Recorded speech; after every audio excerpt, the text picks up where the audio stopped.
I now hand the conference over to Mr. Siddharth Rangnekar from CDR India. Thank you, and over to you, sir.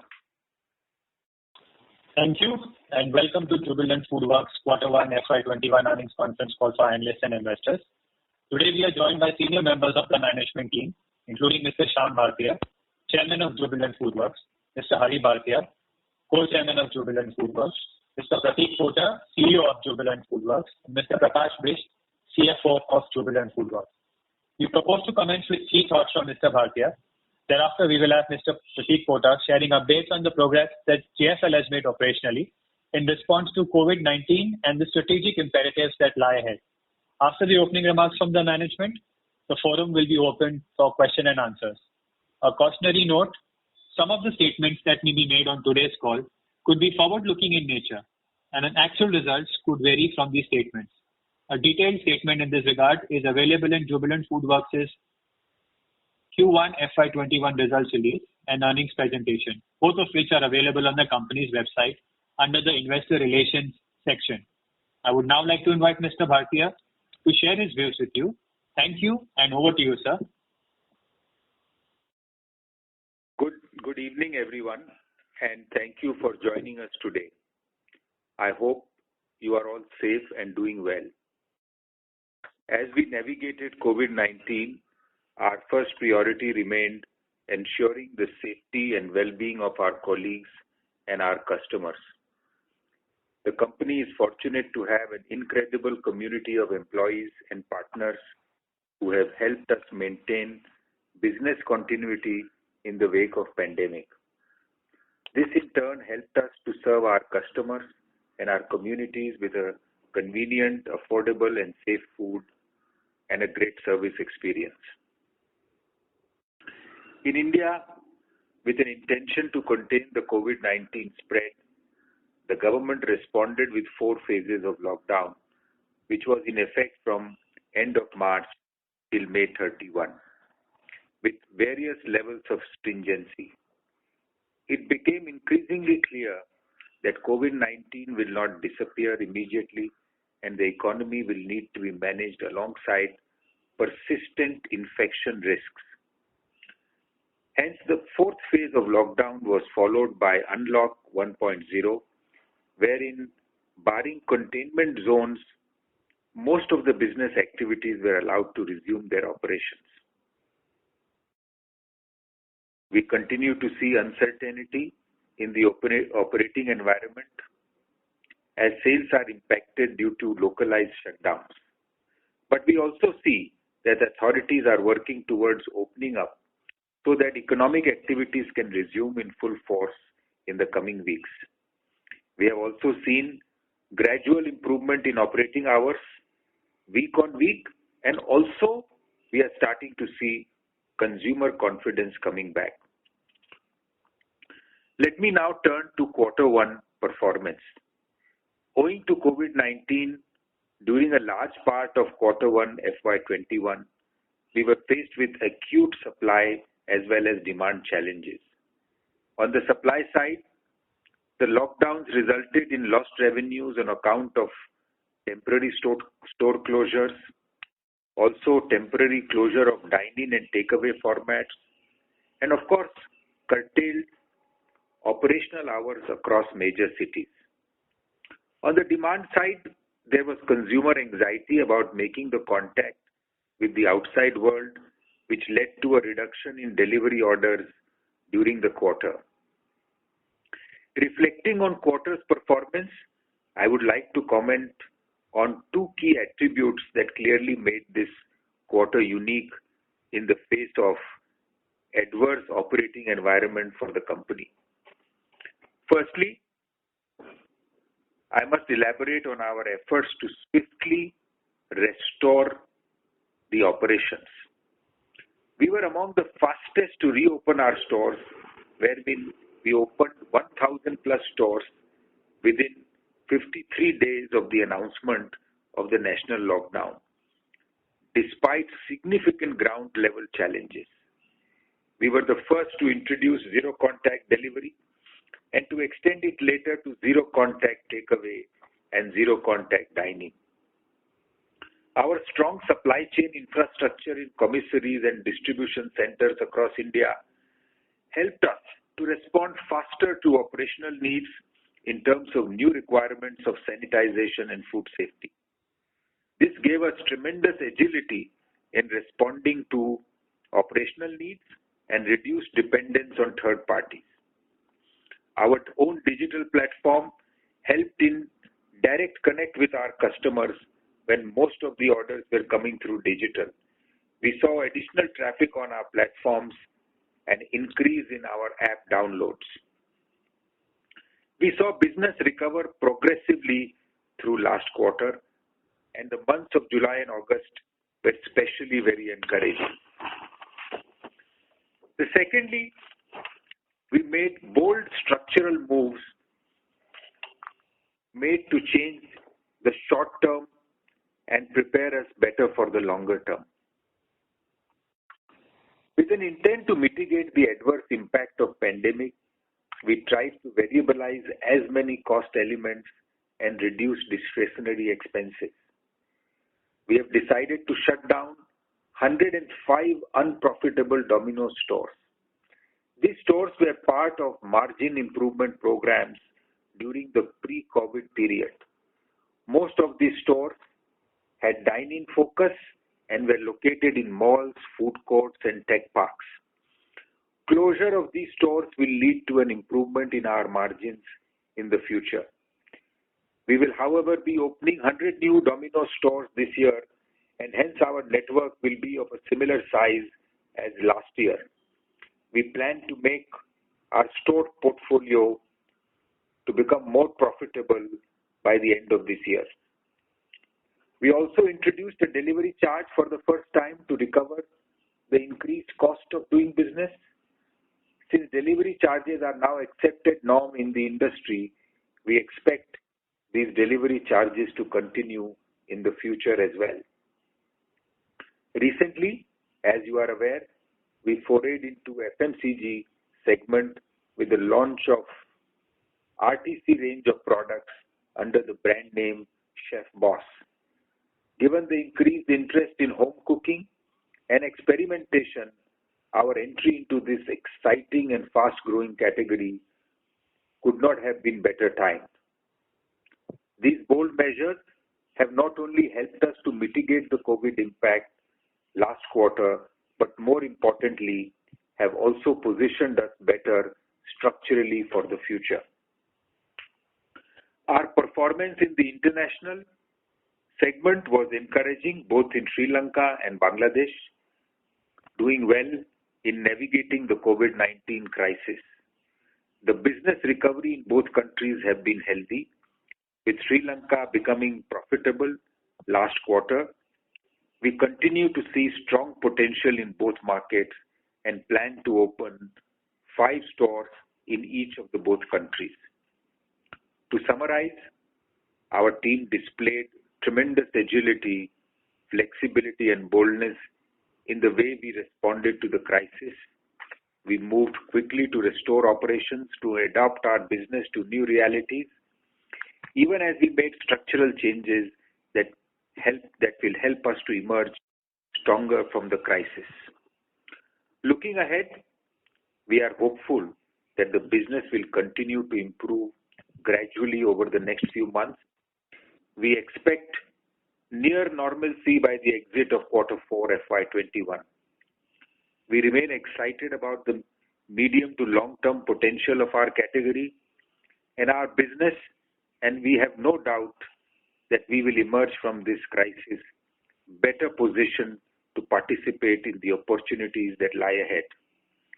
Now I would request our CEO Pratik Pota to continue this discussion by sharing his perspectives. Thank you, Mr. Bhartia. Good evening, everyone, and thank you for joining the call. Q1 FY21 was undoubtedly one of the toughest quarters we've ever faced as a business. As a crisis, COVID-19 was unique as it brought with it challenges both on the supply side and the demand side. There was also the unpredictability in the way the crisis unfolded and continues to do so even today.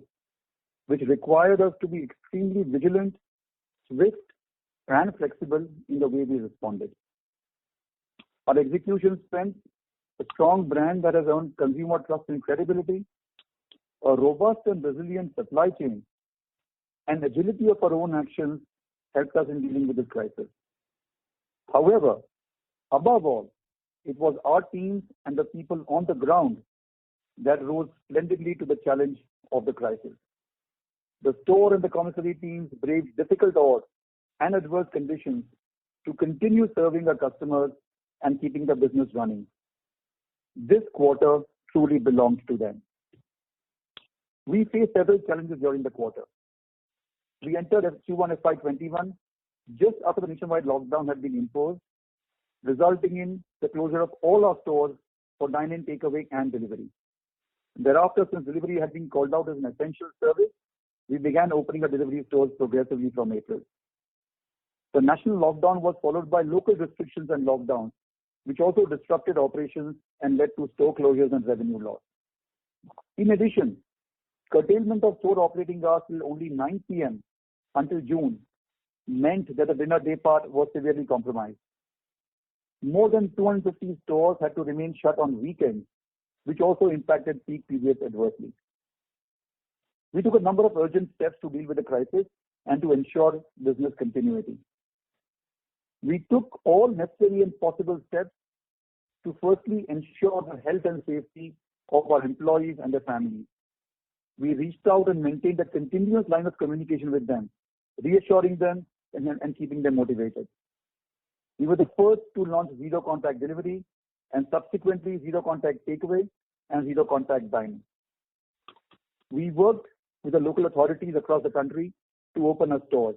We were amongst the fastest brands to restore operations, with more than 1,000 stores reopening in Q1 FY21 within about 50 days. We continued to drive brand visibility and we actually increased our digital marketing spend during the quarter. We had a record number of 4.4 million app downloads in quarter one. As a result, the contribution of our own assets to our delivery revenues also increased significantly during the quarter. In addition, recognizing the severity of the crisis, we also moved quickly to conserve cash and to cut costs. We revisited and revised payment terms with our business partners so as to manage cash flows in Q1. We moved quickly to cut non-essential costs, and we optimized our restaurant operating costs in areas such as energy, maintenance, fuel, and so on. Early in the crisis, we reached out to all our landlord partners, helped them understand the on-ground situation, and sought rent waivers or reductions. I'm happy to share that we achieved reasonable success on this front in quarter one, with rent reductions amounting to rupees 294 million having been secured in the quarter. We also used the crisis to effect some structural changes in our business. These are fundamental improvements that will strengthen and hold us in good stead even post-COVID. First, we variabilized our manpower. As we have shared in the last earnings call, we have moved to convert all our erstwhile full-timers and part-timers to flexi-timers who are rostered by the hour. This will provide us with the necessary flexibility to ensure that our labor deployment in stores mirrors the demand curve more closely and thereby drives efficiency. Closure of unprofitable stores. As Mr. Bhartia said, there were a number of stores with a profitability outlook for the next 2 years looked uncertain and challenged. Some of these stores were also borderline unprofitable in FY20. We have therefore decided to shut down 105 Domino's stores. Of these, more than half were in malls and in food courts, with others being in tech parks or in the travel channel. Introduction of delivery charges. As you're aware, we had not been charging for delivery earlier at Domino's. However, given the growth in the home delivery segment across multiple categories and customers' willingness to pay for it, as also the increased cost of doing business during COVID, we decided to introduce a modest delivery charge from June. The delivery charge was introduced at rupees 20 and moved then to rupees 30, which is a steady state charge we intend to stay at. The delivery charge has been accepted by customers, and what was extremely reassuring was that our net promoter scores and our value for money scores did not drop even after the introduction of the delivery charge. Extension into FMCG with the launch of Chef Boss, we have entered the ready-to-cook packaged food segment. It is an emerging category which will grow in the future with consumers seeking greater convenience and ease in their kitchens. We see the FMCG foray as an extension of our capabilities as well as an opportunity to serve our customers both through RTE and RTC solutions. I will now talk about the numbers for Q1 FY21. The operational revenue in Q1 FY21 was at rupees 3803 million, a recovery of 40.5% of our total system sales last year, and at 52.7% recovery of our operational stores. Within this, delivery recovered 66.7% of total system sales of last year. Takeaway recovered 43.1% of last year's total system sales, whereas dine-in recovered nearly 2.1% as it was shut for most of the quarter. EBITDA came in at rupees 241 million at 6.3% of revenues. The profit after tax stood at rupees negative 726 million. We opened 24 new Domino's stores in Q1 FY21, and these were a spillover from the last quarter's count. The company continues to have a strong cash position and a strong balance sheet. The company had liquid funds equivalent to rupees 6401 million as on 30th June 2020, as compared to rupees 6914 million when we opened the quarter. The company, as you know, does not have any debt. Moving to international, we had an encouraging performance in the international business. In Sri Lanka, post the imposition of the lockdown on 20th March, we were the fastest to restore operations. We had an encouraging recovery of our business with delivery and takeaway both now ahead of pre-COVID levels. In addition, owing to disciplined cost management, we managed to break even and deliver a positive EBITDA in Q1. In Bangladesh, which is a much younger business, as you know, with a greater dependency on dine-in, the pace of recovery was a little slower. However, we used this opportunity to drive our delivery and takeaway sales higher. Notably, we were the only brand in the country which did not witness a single day store shutdown. We opened one new store in Bangladesh in Q1, taking the total count to 4. Moving now to July and August, the sales recovery that we have seen in Q1 accelerated in July and August, and this was, of course, despite local level restrictions imposed by various states periodically. We recovered 69.8% of our total system sales in July and 84.6% in August. On a like-for-like basis, the sales recovery was 77.8% and 89.3% in July and August, respectively. Among channels, we returned to growth in delivery and takeaway channels in the month of August, while dine-in remained soft. Going forward, while the COVID caseload continues to increase, making predictions difficult to make, based on the current evidence, we are hopeful of returning to full business recovery as we exit this financial year. Our plan is to open 100 new Domino's stores this year. We will also be scaling up Hong's Kitchen in Delhi NCR here, with 15 new stores being planned. We expect the pace of new store opening on Domino's and on Hong's Kitchen to increase next year. We'll be opening 5 stores each in Bangladesh and Sri Lanka as well. Over the medium term, we expect to see some significant structural changes in the category and which will play to our strength. There will be a reduction in restaurant numbers as the pandemic exacts its business toll, which will lead to lower competitive intensity. Consumers will seek out and gravitate to brands that they trust and whose quality and hygiene standards are visibly better than others. There will also be an increased adoption of and move towards delivery, especially using digital ordering channels. These shifts, along with the fundamental improvements we have made in our operating model, will ensure that we come out of this crisis stronger and better placed to grow faster. With this, I would like to request the moderator to open the forum for questions, please. Thank you. Thank you very much. We will now begin with the question and answer session. Anyone who wishes to ask questions may press star and 1 on the touchtone telephone. If you wish to remove yourself from the question queue, you may press star and 2. Participants are requested to use handsets while asking questions.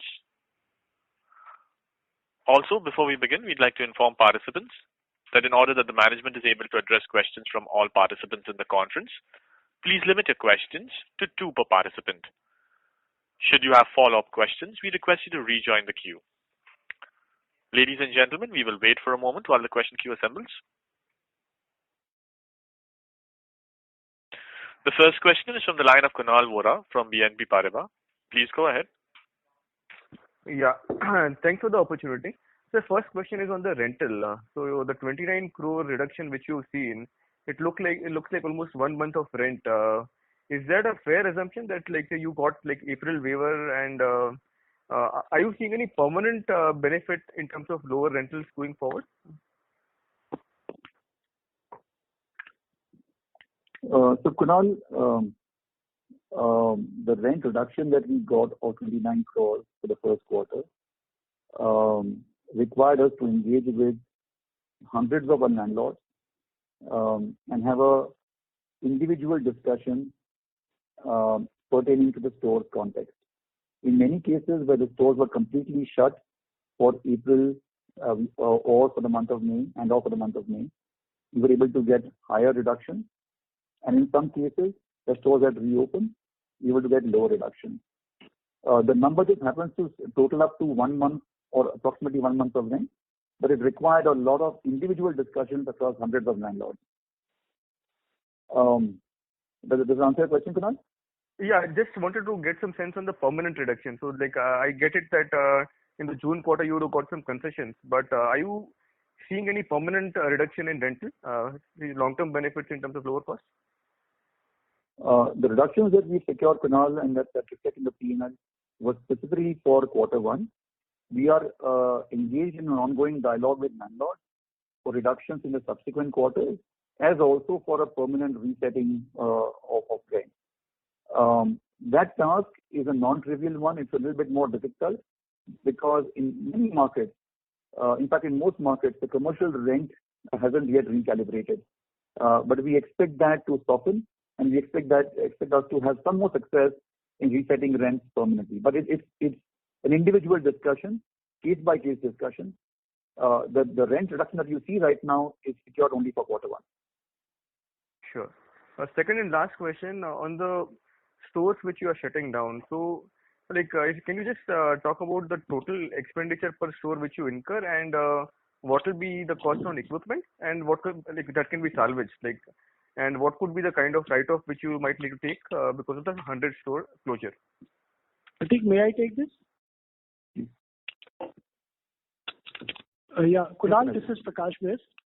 So the closure of the stores, Kunal, would not have any significant impact on our P&L or on our cash spent. Let me explain you this. When we close a store, we are able to salvage at least 50% of the equipment that is available there. And if this is 50% equipment, we were to buy new, normally that costs double the cost. So in terms of money, we would spend the same money. In terms of P&L, why it does not affect is that on one hand, you have this 50% asset which will not be used and will have to be charged off.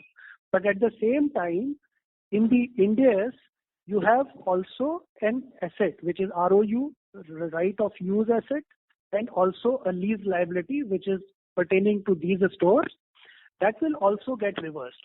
And when it is reversed, it results in an income. So that income will set off this expense. So P&L will not be affected. Third point is that these are old stores. They are not new stores.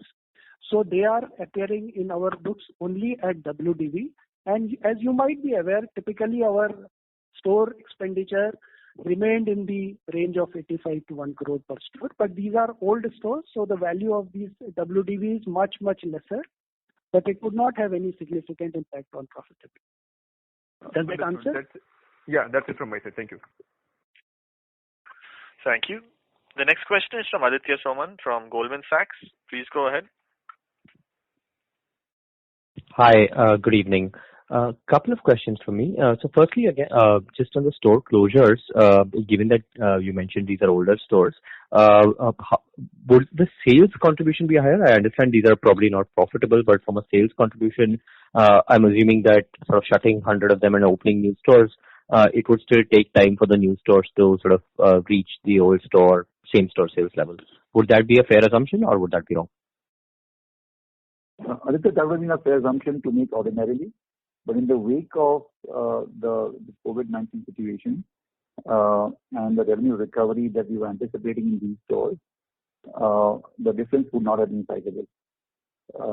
Because these stores, as we mentioned earlier also in the opening remarks, were predominantly dine-in focused, with more than 2/3 of the revenue coming from dine-in, either fully from dine-in only or more than 2/3. And given the expected pace of recovery of dine-in, the numbers of these stores were not looking promising. And as we look at opening 100 new stores, these stores will be optimized for delivery and carry out. We'll open them in locations where we see an upside potentially in these channels, these growing channels. So I would not expect that to be a big dispersion between the erstwhile impact of the dine-in stores that we're closing and the new stores. No, fair enough. Very clear. Thanks, Prateek. And the second question is on the stores that have not fully opened, right, or operational. So you indicated that only 83% of stores are operational. But from a customer perspective, are there a large number of customers that, let's say, cannot order delivery? I'm assuming that their stores are shut. They would still get customers could still get service from neighboring stores. That's true, Aditya. What we've done is we've recut some of these store delivery areas to service larger areas and service, therefore, larger customers. So unless there is a store which is in a containment zone from which delivery is difficult to make, or it's not possible to make, other than that, most customers looking for delivery would get access to it, would have access to it. Fair enough. Very clear. I'll come back in the queue for more questions. Thanks. Thank you. Thank you. Before we take the next question, a reminder to participants that you may limit your questions to 2 per participant. The next question is from Prasad Deshmukh from Bank of America. Please go ahead. Hi. So, Prateek, 2 questions. One, in terms of the industry overall, are you seeing that many restaurants are not renewing their licenses, and do you have any estimate as to by the end of this financial year as to how much of the industry capacity in out-of-home food service would have shut down? Prasad, that's a good question. I think there are 2 things that we see very clearly. That the impact of the crisis on a lot of restaurant players has been fairly brutal, and it's impacted their viability. So we expect a significant number of restaurants to close down. Some have already done so. Some you can see that will play out over the next 2 or 3 months. A few restaurants also are looking for the festive season and to see how that performs before they take a call on shutting or not. I think our estimate of a shrinkage in restaurant inventory, is between 20 to 30%. We expect that kind of shrinkage in the restaurant industry to happen. It will be more in the casual dine and differing by city. Again, there'll be a much more greater impact on dining focused stores. But that's the kind of number we see playing out. It may not all happen now. It may not, in fact, all have happened now, but it will happen, we believe, in the next 2 or 3 months. Sure. And second question is, if tomorrow the situation arises that delivery grows significantly from here, and dine-in remains where it is, what kind of changes would you be doing? Would you have to do in your restaurant infrastructure I mean, is there any possibility of aggressively scaling up cloud kitchen in this context and a cloud kitchen kind of a restaurant in this context, and then maybe permanently shut down more number of stores? No, because we'll obviously keep watching this space very closely, and then take a call on our store configuration depending on how it plays out. However, I think the important thing to note is that the 100 stores that I spoke about, which will be opening, apart from a few stores that are going to be opening in new towns, which will be full service stores, most of the other stores that we plan to open will be stores optimized for delivery and for takeaway. There'll be less than 1,000 square feet in size, typically about 700 square feet in size, located close to the markets they serve. However, located in front-facing, customer-facing areas, so that we get walking customers as well. And in our experience, we have seen that a delivery carry-out store is actually a more effective store than only a cloud kitchen. The cloud kitchen then depends solely on delivery. Yeah. The takeaway, which is going to be an increasingly important channel for us as dine-in release under pressure, I think the delivery carry-out format is going to be more effective and give a better return on capital for us than a pure cloud kitchen. Yeah. And Pratik, I'll also add here, this is Hari Bhartia. The more and more it is important to bring transparency. So when we build a store, it's an open kitchen. People, when they walk in, even for carry out, they can see the kitchen. They can see how the food is being prepared. They can see the sanitization and hygiene standards. So I think visibility from a brand perspective and confidence perspective is very important also. So I think while the store formats will shrink, but we continue to give a lot of importance to carry out and visibility. Got it. Thanks a lot to both of you. Thank you, Deepak. Thank you.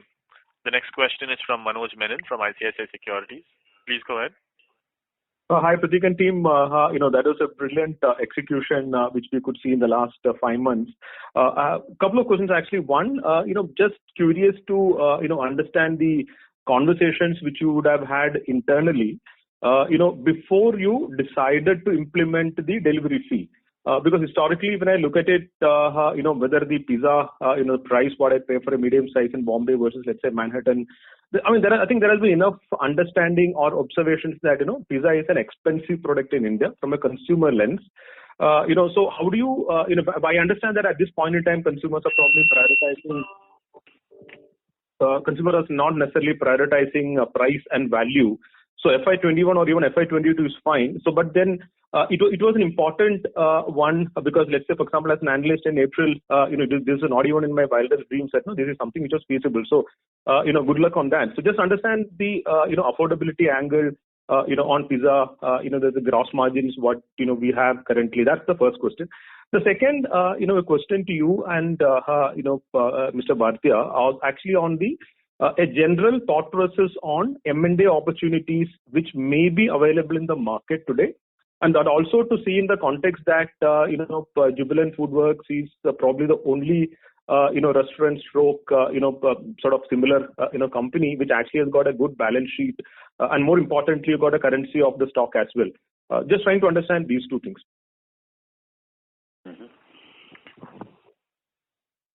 Thank you, Manoj. Let me respond to the first question on delivery charges. And I think as you rightly alluded, there was a lot of internal deliberation last quarter when we decided to introduce a delivery charge. I think if I wind the clock back a little, we had begun charging for delivery for extreme use cases even earlier last year. So we had begun charging for late night delivery, for deliveries after 11 p.m. across the country in the second half of last year. We'd also begun charging on aggregators for orders below 300 rupees without a minimum order value threshold. So we had tried and experimented with these delivery charges, and our experience has been reasonably positive. When COVID struck us, our first response actually was to just get business continuity restored. As you appreciate, getting business back, putting in all the SOPs for hygiene, for sanitization, required us to embrace much higher cost structure, the cost of sanitization, cost of PPEs, etc. And the cost was significant. And we began asking the question that can we absorb this, or would customers be willing to pay this cost? We also saw the larger delivery ecosystem where all delivery service providers, whether it's food service aggregators or whether it is any other e-commerce player, began charging for delivery. And we also saw customers' willingness to pay for this. Customers began to appreciate the value of having food or grocery items or any other item delivered to their doorstep hygienically and safely. And all the consumer work that we did in the last 3 or 4 months told us that the consumer was ready to accept this. It's only after that discussion and that debate did we introduce this. However, I want to make one point abundantly clear, and I think you alluded to that as well. We are absolutely clear that we are a value for money focused brand, and we will remain that way. There's nothing that we will do that will compromise our value credentials. So, for example, even after increasing the cost of the delivery charges, our value for money scores have actually improved, and customers have realized the value that we are providing. Number one. Number two, contextually, it's important to know, and I'm sure you recognize this, that even after the delivery charge, we remain much more cost effective for the customer than placing an order on aggregators. Because there is a delivery charge, there's a distance fee, there's a surcharge, and then there are packaging charges. Yes. So compared to any other service provider, we still remain the cheapest. So look, we have value for money front and center in our crosshairs. We'll do nothing that will compromise it. You can be sure of that. Mm-hmm. Yeah. Mr. Bhatia, you want to respond to the question? Yeah. I'll comment on that. So this is Hari Bhartia. Firstly, just to add to what Prateek said on delivery charge, I think customers have started attaching some value to the whole delivery and convenience part. And thanks to the aggregators, as Prateek pointed out, people have realized that for a service like this, where we are guaranteeing a delivery time beyond what everybody else does, that there is a value to this. And it also helps us in differentiating for a person who comes and picks up the pizza from the store. So I think to that extent he gets an advantage. So I think customers have, and as Prateek said, there was a lot of work done before we introduced this charge. Now coming to M&A, I'll tell you we are quite conservative on that. When we look at Mr. Bhatia, I'm sorry to interrupt, but there's a lot of disturbance on your line. I don't know. I'm muted everywhere except this line. So can I let me continue and see how it works. Maybe others, if others can mute it. I'm muted here. So on the M&A, I just wanted to add that we are a bit conservative. Firstly, in the last 25 years, we have always seen a very large opportunity for Domino's itself. Even today, we see a possibility of growth to 3,000 stores and a single-minded focus to make this very efficient and continue to scale this business. And I'm sure as the economy grows, the potential of number of stores will grow. The format, everything will grow. In the meanwhile, we also we have taken up Chinese as a brand, which we see as a huge potential. We are experimenting with an Indian brand where we see the potential to take it up. But saying all this, to stay focused on what we are doing and scale that up because we see potential very large.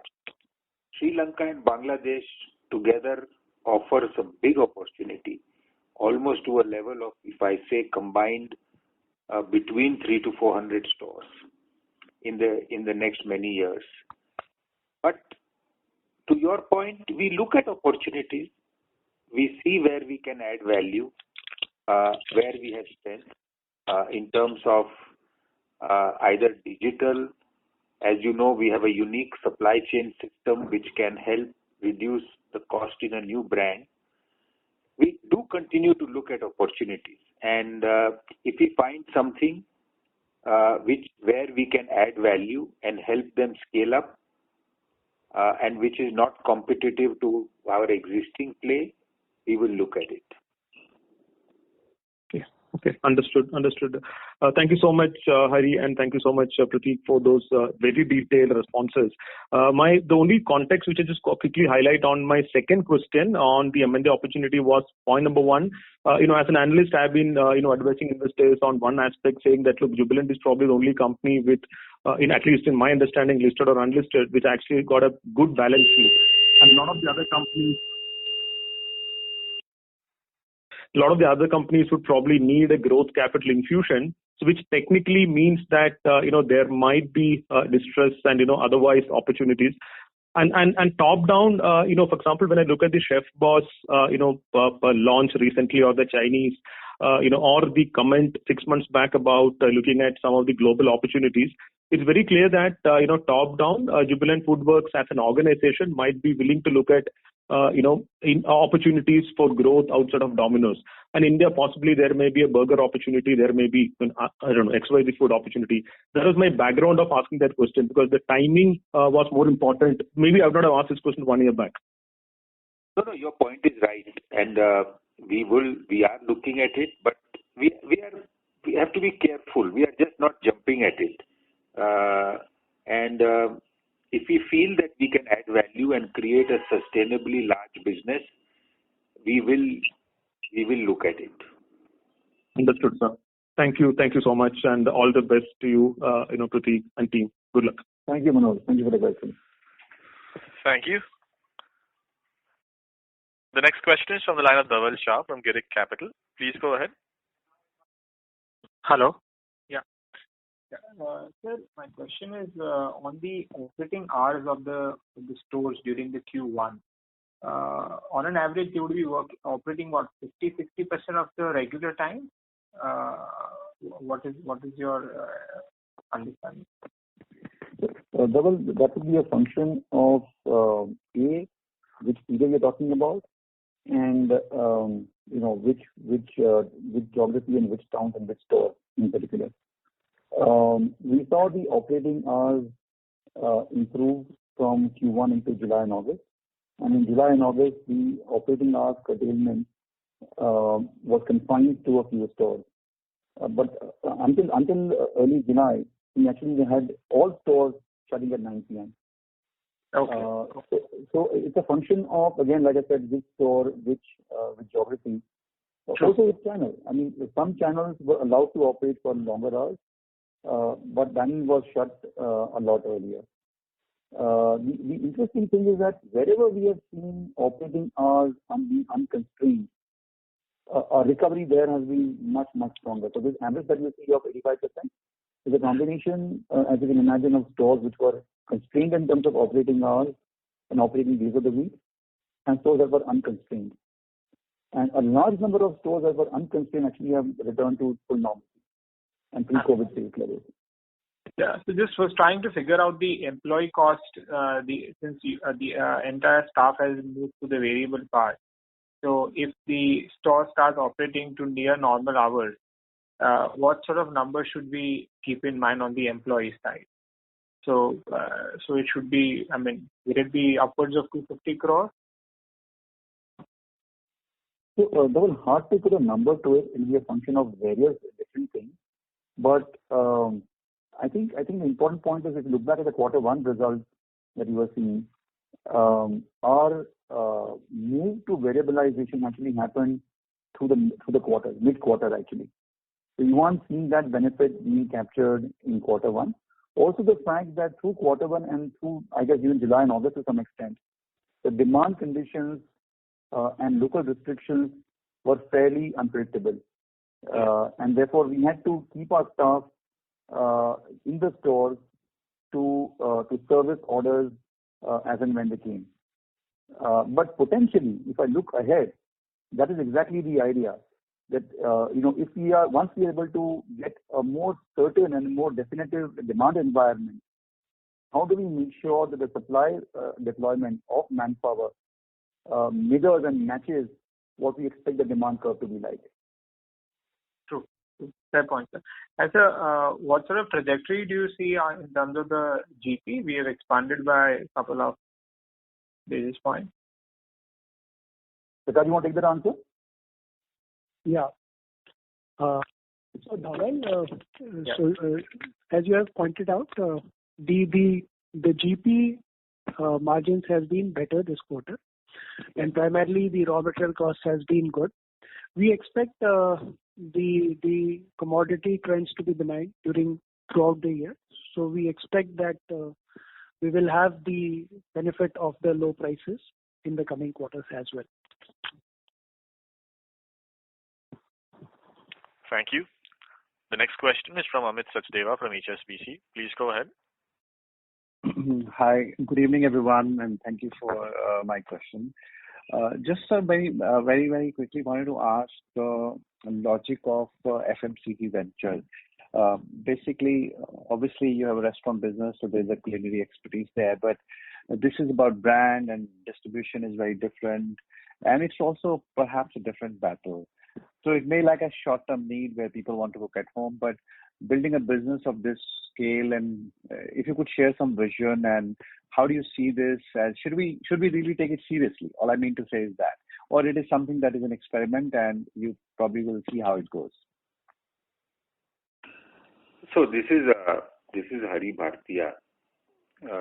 Firstly, we take this seriously. It's a small start, I agree, but it is something that we believe we have already a lot of expertise in this, in terms of ingredients, in terms of flavors. As you have seen, we have entered the area of cooking sauces, pastes, and gravies right now. Mainly just to start with. In the ready-to-cook market is quite large, could be 5,000 to 6,000 crores, and but this part of the market is growing very fast because for convenience, where the life at home is busy for anybody who's cooking, and it's not only COVID situation, but it's the way lifestyle at work, at home is evolving, that convenience is becoming very important. So in terms of buying ingredients and then preparing food to making it convenient for a housewife or somebody who wants to cook at home, to make it easier to put together in a manner that they can also be creative and add their creative aspect in a very short period of 15-20 minutes. And this is the kind of thing which has been evolving, whether it is pre-COVID or at post-COVID level.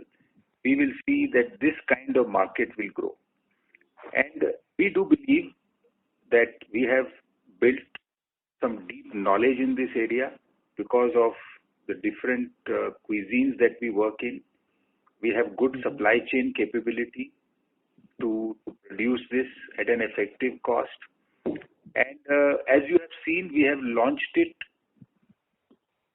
digitally right now through e-commerce mainly, and we want to take it to modern trade next year and expand the range of products also. So we expect this to be a large and a serious business in the future, but we are also taking these steps by getting more consumer response of the products that we have made. I think we have looked at pricing very carefully to make it affordable, and also of course high quality. So that's where I would say the whole thought process is. Sure. So I think it's a slow build, and basically going from small channel in e-commerce to maybe modern trade and then interview. So I got it. I got it. No, that's very helpful. So I would say we will also expand the range of products while we go forward. So of course, take it to all channels and expand range. Yeah. Got it. No, that's very helpful, Mr. Bhatia. Thank you so much. Just a small one, if I may ask, Prateek, about the variabilization of staff costs, which is obviously a great idea.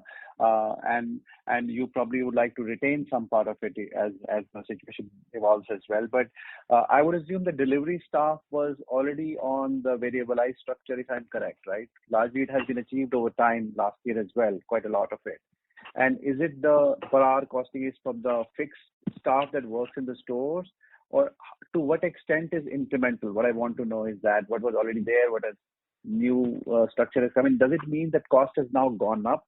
Because if somebody is going to variable structure from fixed structure, is it wages are higher now adopting this structure? What does it mean for if you look at this cost as a percentage of revenue of some sort? Amit, when we going back to the first part of your question, I think this move from full-timers to flexi-timers covers both our in-store, inside the store employees as also our delivery staff.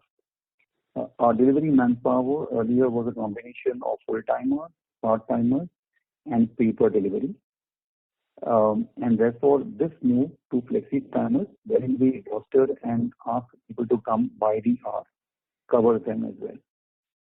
Now, as we move from a fixed cost to a variable cost, and by hour, what happens is that while there may be a marginal increase in the per hour cost, the efficiency that we extract by ensuring that we indent and roster people only when they are needed versus carrying surplus capacity when they are not needed, I think that cost more or less comes even. In fact, there's an advantage to that, which is why we get efficiency at the operating level.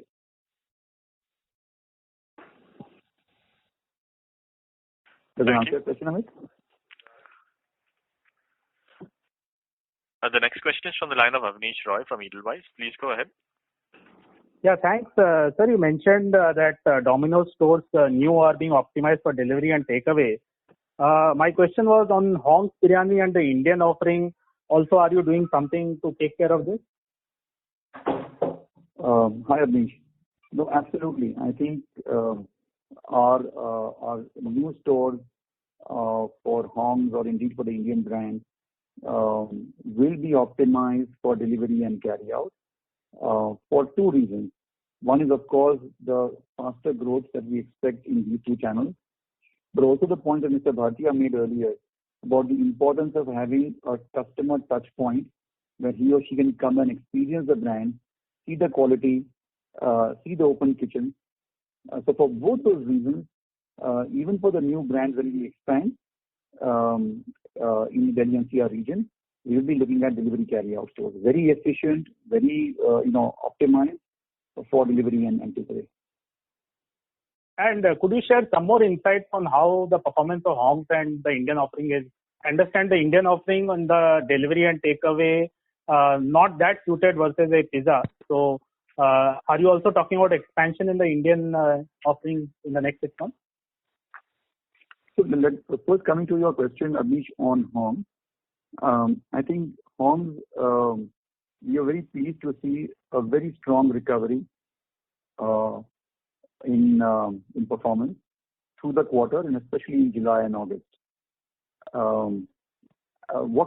Apart from the fact that there was the reassurance of a credible brand with an open kitchen, delivering quality products at good prices, what also helped us was that during the last quarter, we introduced a new value for money range priced at ₹99. We call it the Incredibles range. And that really helped us drive our order count. So our recovery has been very robust, and that's given us the confidence to therefore expand and scale up in Delhi NCR.